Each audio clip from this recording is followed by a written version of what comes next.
संविधान निर्माता बाबा साहिब अम्बेडकर पर गृह मंत्री अमित शाह द्वारा की गई गलत टिप्पणी को लेकर कांग्रेस नेत्री व प्रवक्ता टीना चौधरी ने रोष जाहिर किया। चौधरी ने कहा कि कांग्रेस पार्टी शाह के बयान की कड़े शब्दों में निंदा करती है और नैतिकता के आधार पर गृह मंत्री के इस्तीफे की मांग करती है। जैसे कि हम सब ने देखा कि किस तरह से आज संसद में देश के गृह मंत्री अमित शाह जी ने आज बाबा साहब अम्बेडकर जी को किस तरह से अपमानित करने की कोशिशें की, और इससे साफ जाहिर है बीजेपी और आरएसएस हमारे देश के तिरंगे के खिलाफ है। और अगर इनके पूर्वजों की बात करूं, वो भी शुरू से ही अशोक चक्र का विरोध करते रहे हैं। आज ये साबित हुआ कि बीजेपी और आरएसएस दोनों ही हमारे देश के संविधान के खिलाफ थे और देश में मनुस्मृति को लागू करने की हमेशा कोशिशें करते रहे, और इस कोशिशों को नाकामयाब बनाने में बाबा साहब अम्बेडकर का पूरा योगदान रहा, और जिन्होंने उनकी ये सोच को लागू न होने दिया और देश के संविधान को हमेशा ऊंच पर रखा।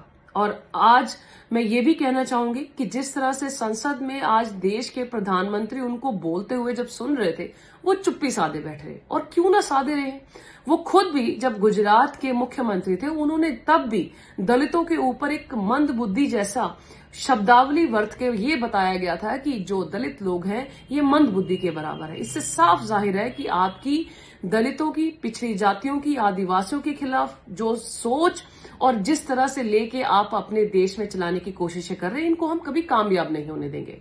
और एक सोच तो आपकी जाहिर हो ही गई है कि किस तरह से आप हमारे देश के संविधान की मर्यादा को पालना करते हैं और कितनी नहीं करते हैं। और मैं कहना चाहूंगी, मेरे साथ मेरे देश के करोड़ों उन दलितों, आदिवासियों और जितने भी पिछड़ी जाति के लोग हैं, उनके लिए तो बाबा साहब अम्बेडकर हमेशा ही भगवान से कम नहीं है।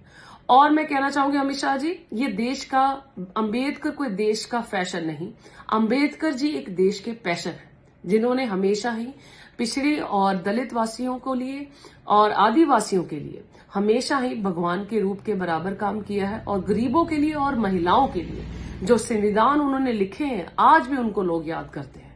सो उनकी लिखी कलम से एक संविधान को ही अगर आप फॉलो कर लेते तो आज आपके ऐसे हालात ना होते और ऐसी सोच ना होती।